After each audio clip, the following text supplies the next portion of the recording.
Howdy, Sun Devils, and welcome back to History 110. Today we'll be doing things a little bit differently. In your average U.S. history survey course, you would generally, over the course of the semester, look at many of the presidents individually, their lives, their personalities, their administrations. For this lesson, we're going to do things a little bit differently. Instead, we're going to look at the presidency as a branch of the government. We're going to look at the executive branch and specifically the power that it's wielded in comparison to our legislative branch, which is Congress.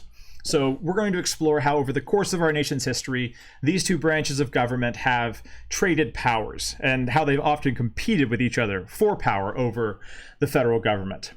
So to jump right in, our big three key thoughts for this lecture are that one, originally Congress was intended to be the most powerful branch of the government, and this is why it was ultimately divided into two houses, the House of Representatives and the Senate. And that Congress maintained this dominant position up until the 1930s when President FDR's New Deal came into effect and the presidency began to gain more power than Congress.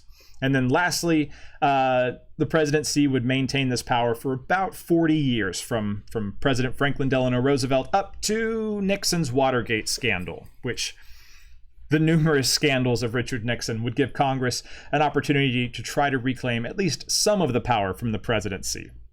But this is only going to briefly work for them.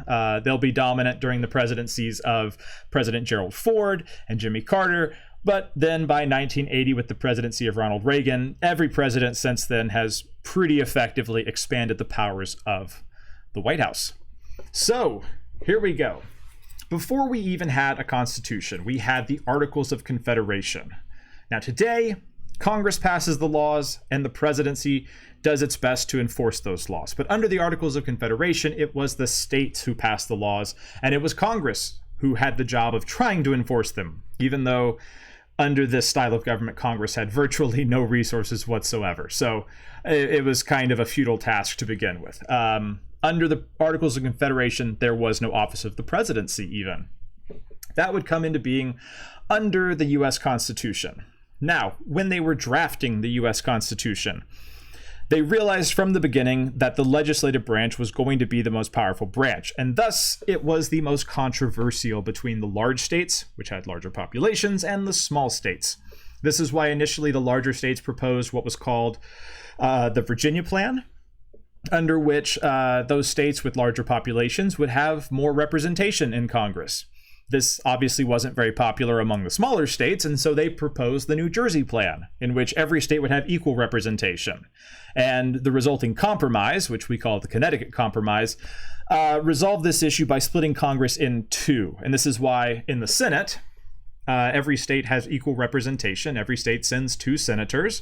This is drawn from the New Jersey Plan. And then we have the House of Representatives, which are based more on population and draw more from the Virginia plans.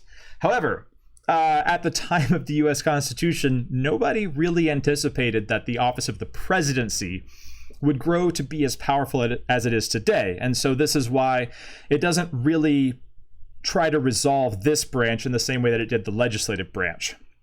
And what this has left us with is, as you might be familiar,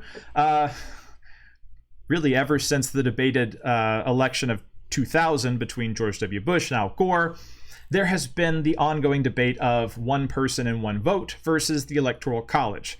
The debate over whether the president should be elected strictly off of the popular vote, which would, favor larger states to a degree, versus the traditional Electoral College, which gives a little bit more representation to the smaller states. Again, it wasn't a debate that the founders really anticipated, and so we don't have a clear resolution to this. This debate will probably be ongoing for quite a while. Okay, so as for the powers of Congress versus the powers of the president, given that Congress is closer to the people and is more representative of the different states and their different populations, their different groups, it was the one that was given the powers that most directly affect us as American citizens. So this is why Congress is in charge of the taxes that we pay, the laws that we follow, the businesses that we shop in, the courts that we try to stay out of, the wars that we hope we never have to go fight in. And for those of us wishing to come to the country, Congress is in charge of regulating immigration. For the presidency, the powers really revolve around leading the military and foreign policy. So this is why we see the president serving as the commander-in-chief of the military. The president has the duties of making treaties and receiving ambassadors. Presidents can attempt to veto legislation, but ultimately, if Congress decides to pass a law, the president tries to veto it. If Congress can get a 2/3 majority together to override the veto, ultimately that power lies with Congress. Now, presidents do have the power to pardon individuals, to give the State of the Union address, to issue executive orders, and then also to nominate federal officials, which in most cases ultimately have to be approved by Congress. Now, even though the United States began with a fairly weak executive branch, the presidency wasn't given nearly as many powers as it has today, that doesn't mean that we haven't still often been tempted to view the presidents as these kinds of king-like, or in the instance of this particular painting here, even godlike figures. Because what we have right here is, if you've ever been to Washington, D.C. and you visited the Capitol building, you might have entered the doors of the Capitol, stepped into the rotunda there in the entryway, and looked straight up. And if you did, you would have seen this painting, which covers more than 4,000 square feet, and which depicts Washington literally ascending up into heaven as a somewhat divine being. The ladies on either side of him represent freedom and liberty, and it's just a massive, massive painting. So,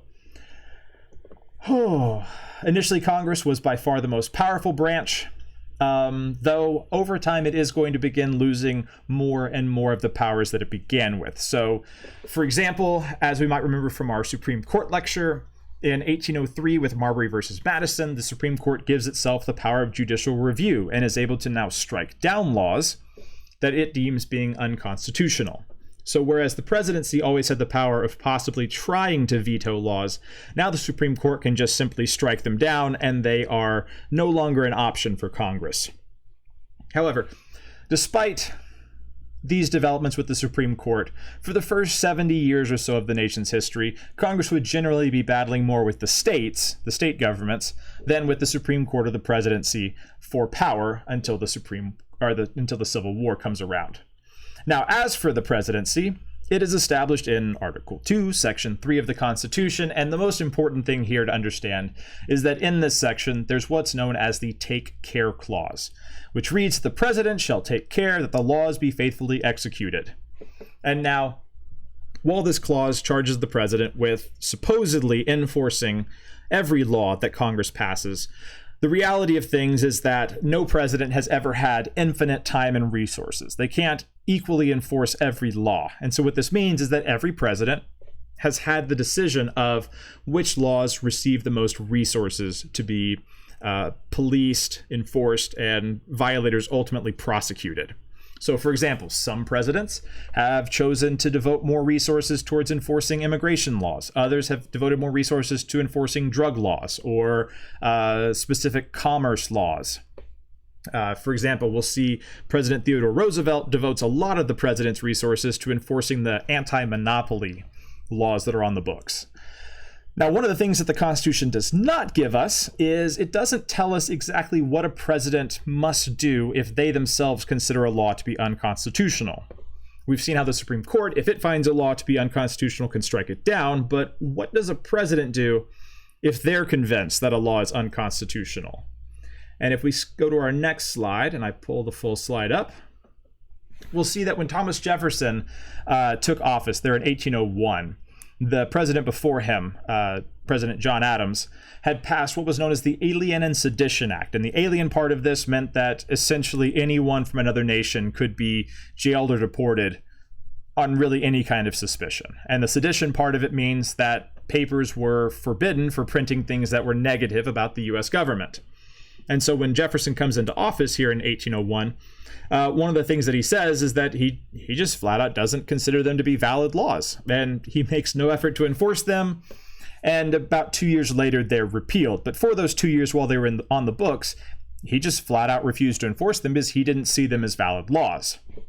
Now, aside from this particular instance, we haven't really had presidents lean into this kind of thinking. So it really hasn't been challenged, and it hasn't really become an issue that we've been compelled to try to resolve. But at some point, a president might decide to make that argument again, and I can only imagine how that would go down. So, again, the main story for Congress and power during the first 70 years is that Congress is going to be battling more with the state governments, trying to keep a free state, slave state balance, which ultimately isn't going to work at all. And then things will start to get interesting for it. The early developments of the presidency, we have George Washington establishing most of the traditions that we associate with the office, such as serving 2 terms at most and then retiring. One of the major expansions of the presidency came under Andrew Jackson's administration, because he was, in a sense, one of the first celebrity presidents. He was highly, highly popular with the average working person. And because he had this kind of support from American citizens, he was able to challenge essentially every other source of power. He stared down the state government of South Carolina, as we saw during the nullification crisis. He threatened to ignore the Supreme Court in the case of Georgia and the Cherokee Nation. And in comparison to the 6 presidents who came before him, Andrew Jackson was our 7th president, he used the veto more during his administration than all 6 of the presidents before him had combined. So he was not afraid as president to challenge the state governments, the Supreme Court, or Congress. But again, the people loved him.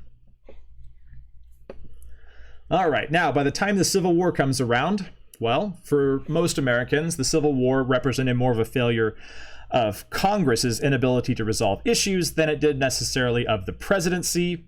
And during the war, we see Abraham Lincoln increase the powers of the office because, as the commander-in-chief, the presidential's powers always seem to increase during times of war. For Abraham Lincoln, there was some good and some bad mixed in with that leadership. On the positive side of things, he did unquestionably provide the nation with some incredibly wise military leadership. His speeches trying to unify and reconcile the country have gone down as some of the greatest ever. But in preserving the Union, he also took the liberty of suspending habeas corpus, which means the right to trial. He jailed basically anyone who was suspected of being a traitor to the Union. Without the approval of Congress, he expanded the size of the U.S. military and blockaded southern ports.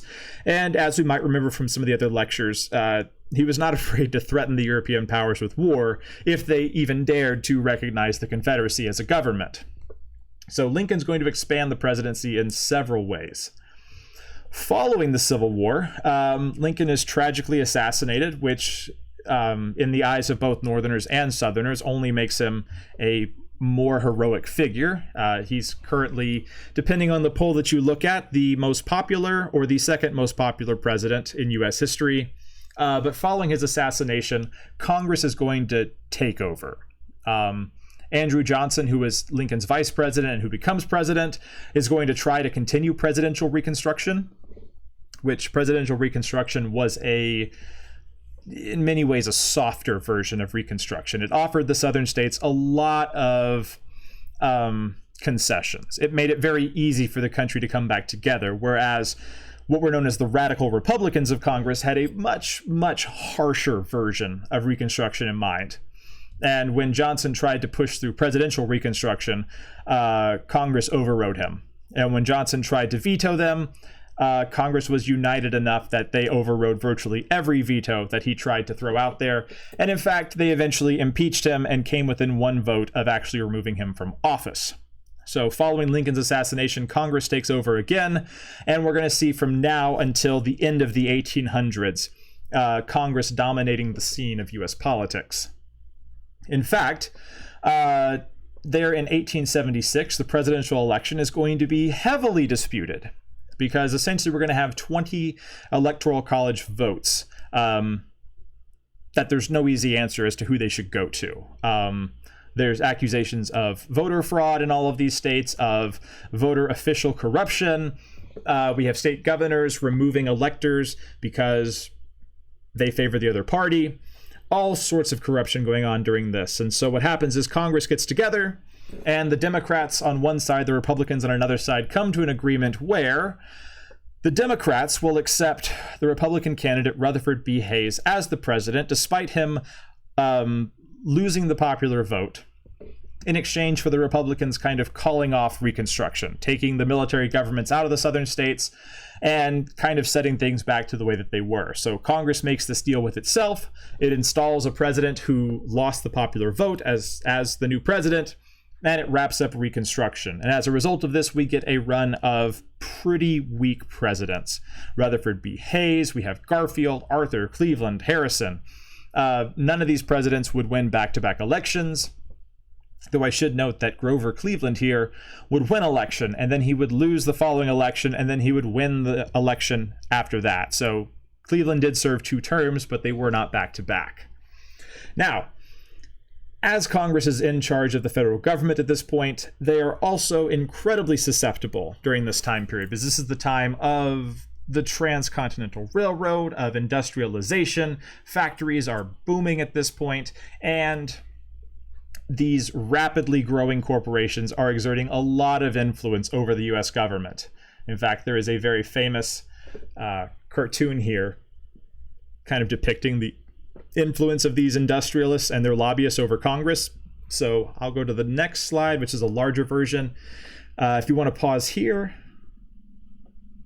There we go. As you can see in the back of the room, we have these just grossly oversized people, and written on them is, say, Steel Beam Trust, which trust was another word for monopoly. So you can look at this as the steel monopoly, the copper monopoly, the oil monopoly, all the way down to the salt monopoly there at the end.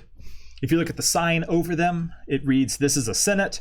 Let's see, by the monopolists, for the of the monopolists, by the monopolists, and for the monopolists. And then probably the most depressing part of this photo is if you look there in the top left corner, you can see what's called the People's Entrance, and it is not only closed, but it is barred shut.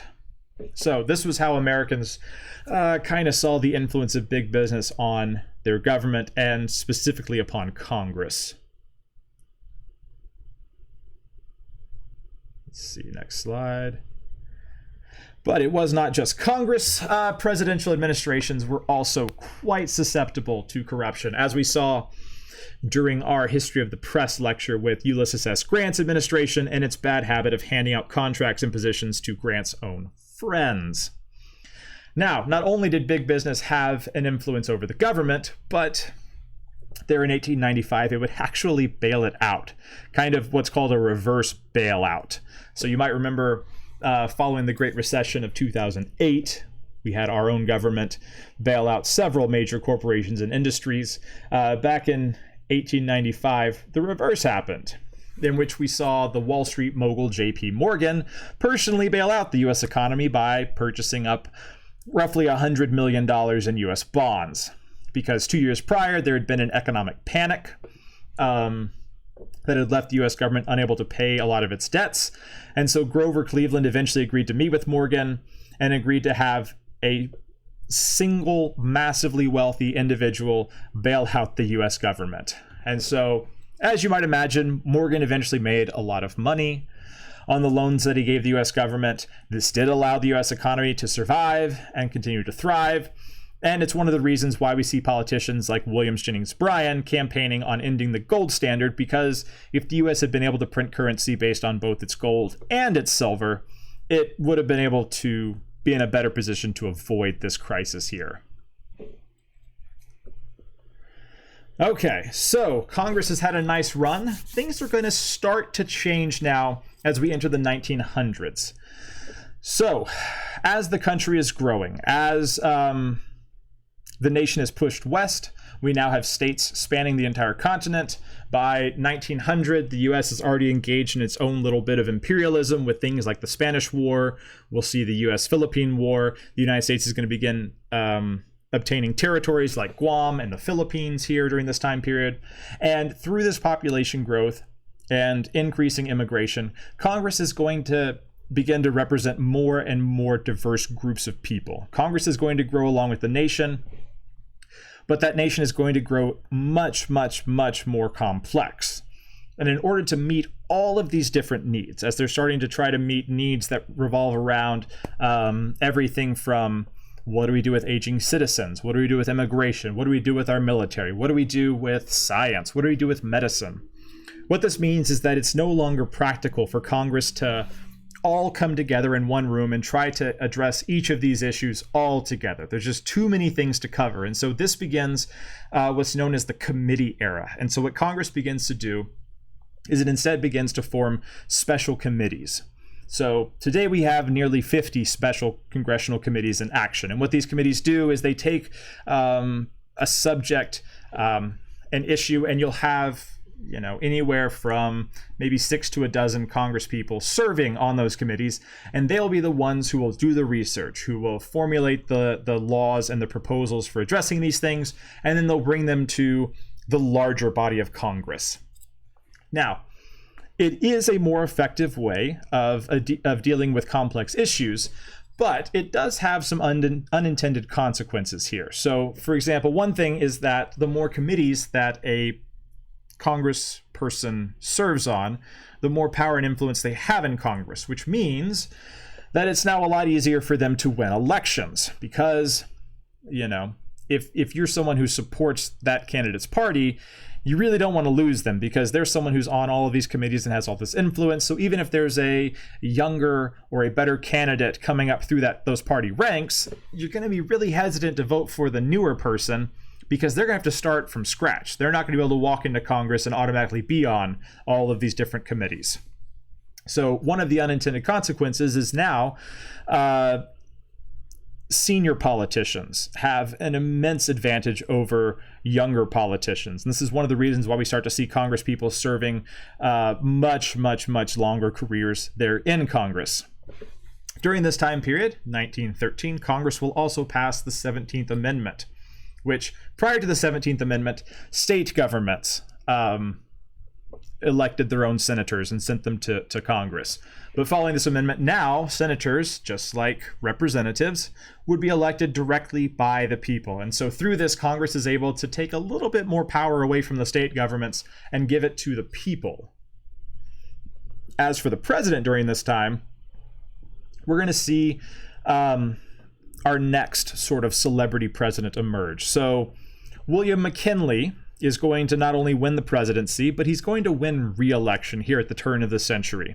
And during his term and a half or so in office, he is a very popular president who is assassinated, which makes him just a further tragic figure in the minds of many Americans. But his vice president is a man named Theodore Roosevelt. And Theodore Roosevelt is at this time a major celebrity in the United States. He's served as the police commissioner of New York City and broken up a lot of organized crime. He led a cavalry unit in Cuba in the Spanish-American War. He's a very, very famous outdoorsman, living what was advertised as a rugged, masculine life. And so as he moves from vice president to the presidency, he's going to expand the office. Not only is he very popular with Americans, but he's also committed to the idea of expanding the United States' presence internationally, which up until this point, the U.S. had really kind of tried to stay out of, international affairs. We had the Monroe Doctrine, which said that basically the Western Hemisphere was ours and we were going to protect it from Europe. We were going to encourage Central and Southern American governments to try to flourish. But Roosevelt is going to have bigger plans. And given that one of the major responsibilities of the presidency is handling foreign policy, as the United States grows as an international power, so too does the presidency grow in power. When it comes to devoting resources to enforcing the laws, as we mentioned earlier, Roosevelt is going to devote a lot of those resources to fighting corruption, monopolies. He's going to try to break up trusts, and these are the laws that he'll focus on. And one of the sayings that Roosevelt is famous for is speak softly and carry a big stick, which means to not be antagonistic in your foreign policy while at the same time maintaining a strong military. Though we should realize that Roosevelt as the president is the one holding that stick because he himself is the president and the commander-in-chief of the military.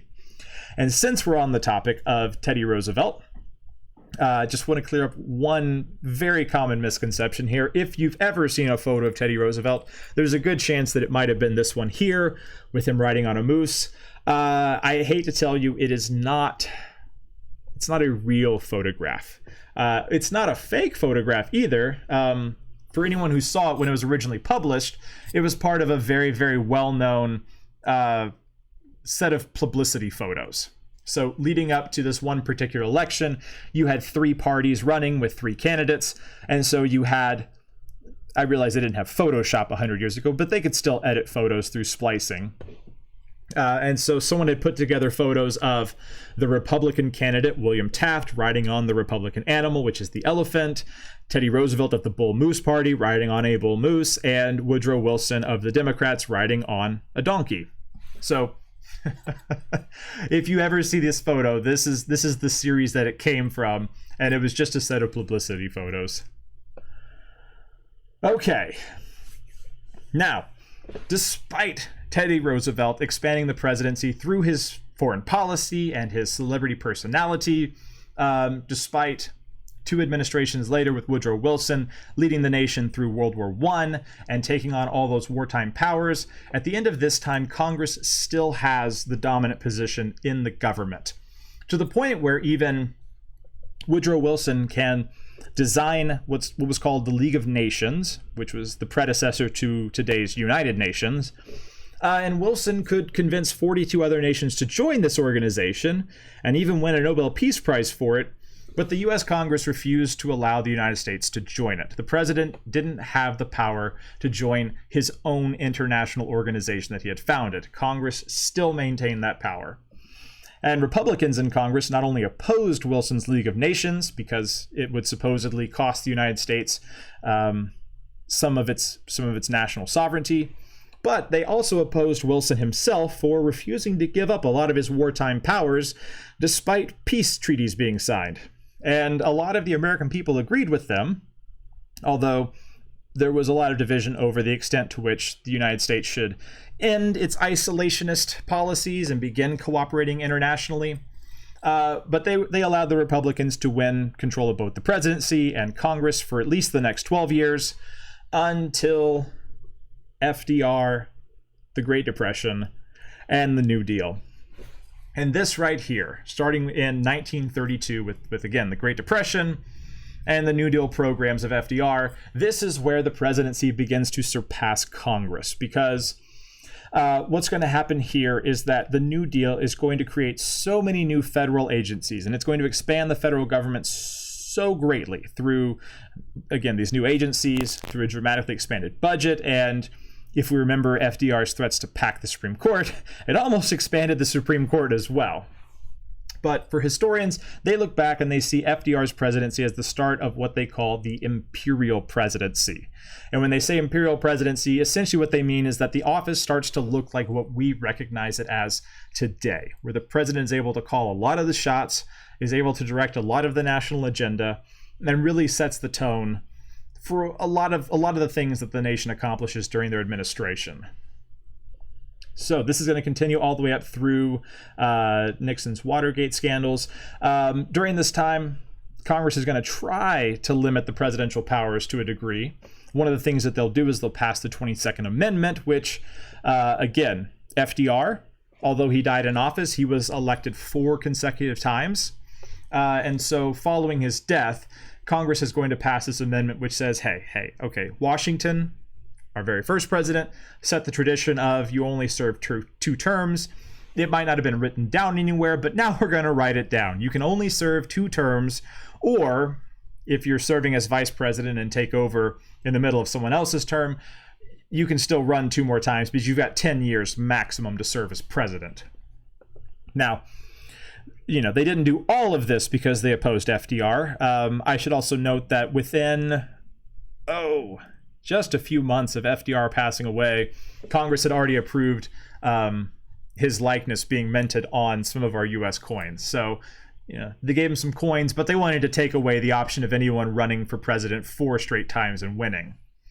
So, from the New Deal to Watergate, Congress would struggle to coordinate its members in effectively challenging the growing power of the presidency. Meanwhile, the Supreme Court is also gaining power during these years, and that will culminate, if we remember, under the Earl Warren Court, where most of our civil rights and civil liberties that we take for granted today were established. So, okay, following FDR's presidency, following World War II, going into the Cold War. During the Cold War, when you had the ideological battle between the United States and the Soviet Union, this is where the office of the presidency becomes known as the leader of the free world.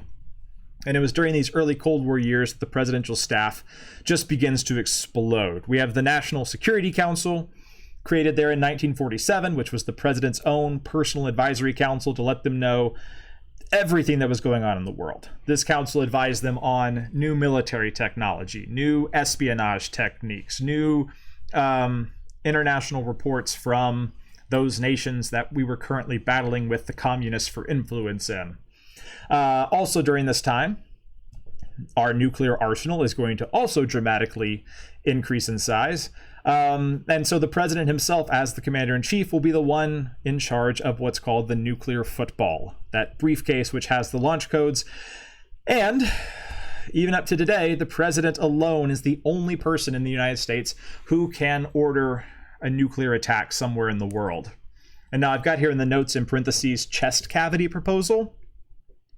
Because if you think about it, the idea that one single person has the sole ability to either call in or not call in a nuclear strike is a lot to take in. Like there are a lot of things to consider with that setup. And so at one point, one of the nuclear scientists writing in the Bulletin of the Atomic Scientist made the proposal that, hey, what if instead of putting the launch codes in a briefcase where they can be easily accessed and someone could, to a degree, easily call in a strike, what if instead those launch codes were surgically implanted into the chest of one of the president's aides, to where if the president ever wanted to call in a nuclear strike and wipe out, possibly millions of lives in an instant, they would have to do so only after physically killing one of their own aides with their bare hands and getting the codes themselves. It's an incredibly dramatic proposal, but then again, if you stop and think about it, ordering a nuclear strike is also a very, very dramatic option. So, from Presidents FDR to Harry Truman, Dwight D. Eisenhower, JFK, and LBJ, all of these were very strong and popular presidents who, for the most part, there in the early and mid parts of the Cold War, were able to have their agendas passed and take the lead over Congress. This is going to change, though, with the Vietnam War, because much like how the Civil War had reflected poorly on Congress and its ability to resolve the issue of slavery, the Vietnam War is going to reflect very poorly on the office of the presidency. In part because at no point will Congress ever officially declare war in Vietnam. And so all of the U.S. troops who were sent over there, all of those who suffered and died, will have done so at the president's discretion. And so as the Vietnam War becomes more and more unpopular in the United States, so too do our presidents. And so President Lyndon Baines Johnson, President LBJ, is going to leave office as an unpopular president. And as we might remember, Nixon is going to wrestle with many scandals, from the credibility gap to the Pentagon Papers to the Watergate scandal. And then there in 1972 to 1974, while Nixon is facing impeachment and almost certain removal from office, Congress is going to make a play to try to strengthen its own control of the government. One of the ways it's going to do this is through the Congressional Budget Act of 1974, but most importantly, through the War Powers Act.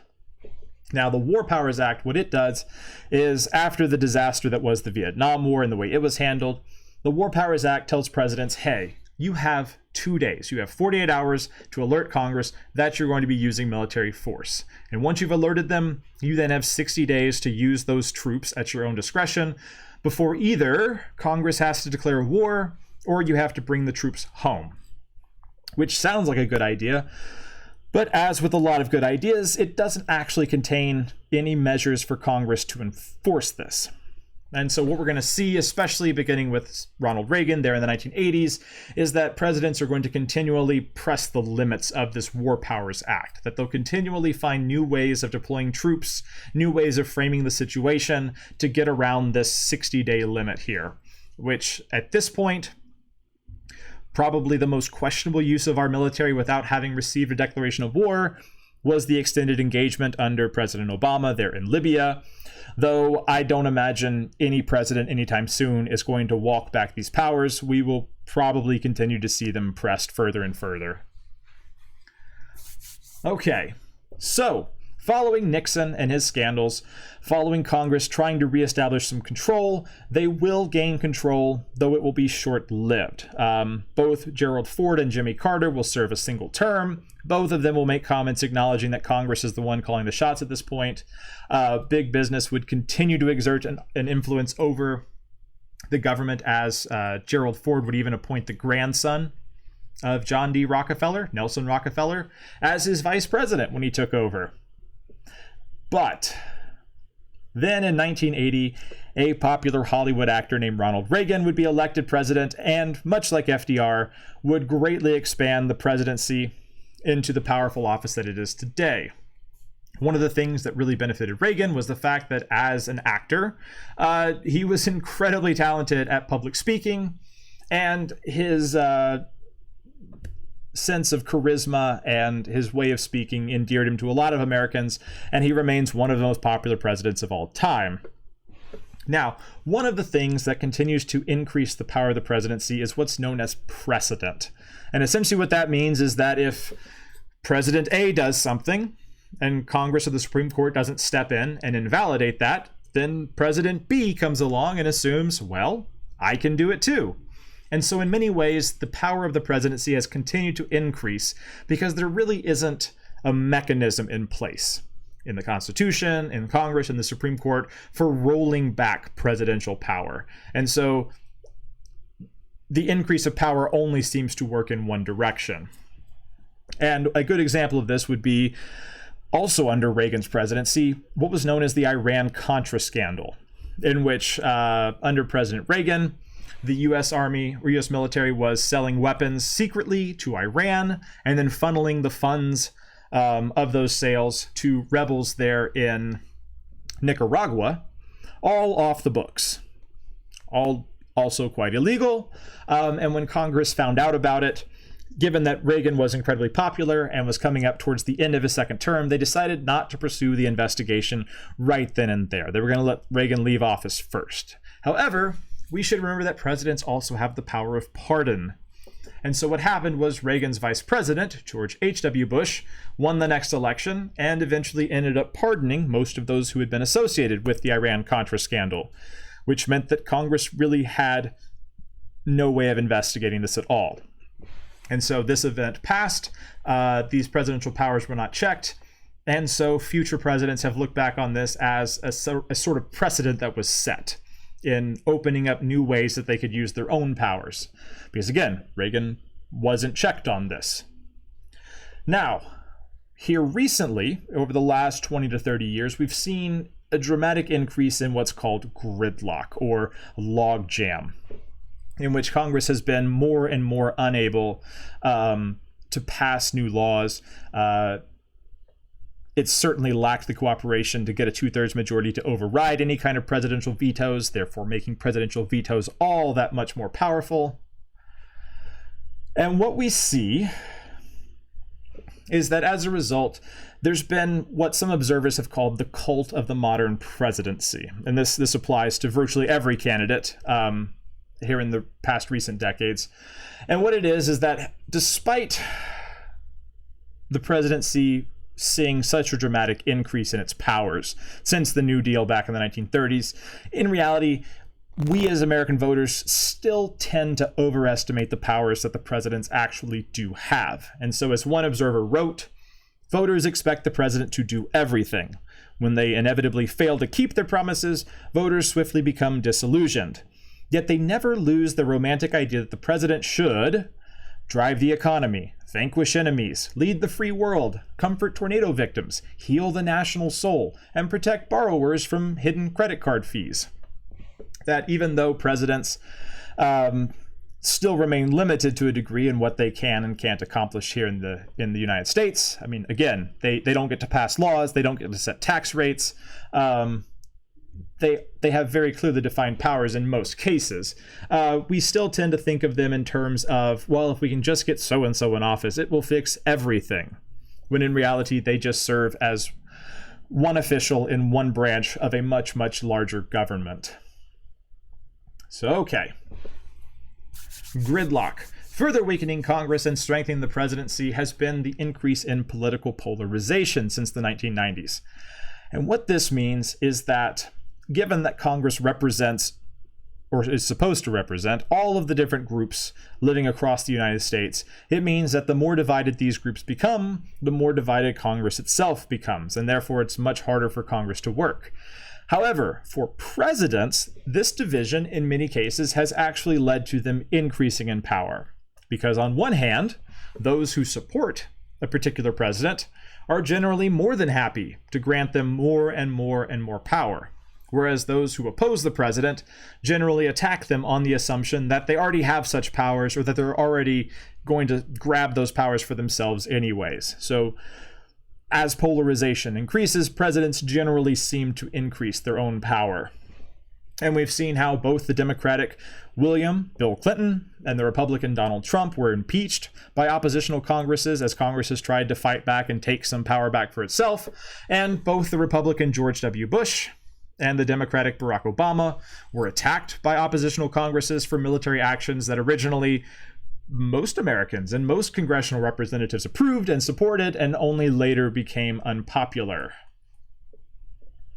Okay, so rounding things out. Let's see. In September 2001, President George W. Bush would reach the highest approval rating of 90% in history, according to Gallup polls. This was following, of course, the events of 9/11, and in many ways reached the pinnacle of presidential power, though subsequent presidents, Obama and Trump, really wouldn't do much of anything to give up presidential power or increase the power of the people, Congress, or the Supreme Court. The office of the presidency has pretty much, since FDR, increased in power as we've gone. Which leads us to, some last notes on Congress and their attempts to try to take back some power from the increasingly powerful White House. Under President Obama's administration, we saw Republican Senate Majority Leader Mitch McConnell promise to make him a one-president term and then refuse to even consider his nomination of Merrick Garland for the Supreme Court. More recently, we saw the Democratic Speaker of the House, Nancy Pelosi, lead impeachment trials against the Republican Donald Trump amid accusations of colluding with Russia in the 2016 election. And although for the most part, these events have been driven by party politics.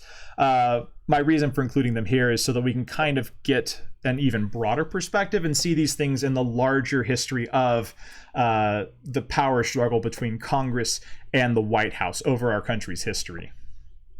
So, as we wrap up this lecture, just some thoughts to leave you guys with is, through this module, we've looked at the press, we've looked at the Supreme Court, we've looked at Congress, we've looked at the presidency, but where are the people in all of this? And as citizens, which branch do we think should be the strongest? The legislative, the executive, the judicial? Should the press be the strongest? The state governments? Should it be much, much, much more democratic and the people have more say over things? And then some deeper questions like, how do we best protect and display the ideals of democracy in an increasingly large, increasingly complex, increasingly diverse, increasingly interconnected world? Where do the people enter into this equation? What role should experts play? Something that we see being an issue more and more every day during the ongoing pandemic. What makes for a good politician in a democracy here in 2021? And so, if you're curious, you might look at a book that was written there at the end of the Cold War as a lot of these trends were just beginning, a book by Arthur M. Schlesinger Jr. called The Disuniting of America, which has received praise from both sides of the aisle. And in a lot of ways, Schlesinger kind of identified a lot of the issues that we've wrestled with for the last 30 years over political power, political culture, what a democracy looks like in the modern world.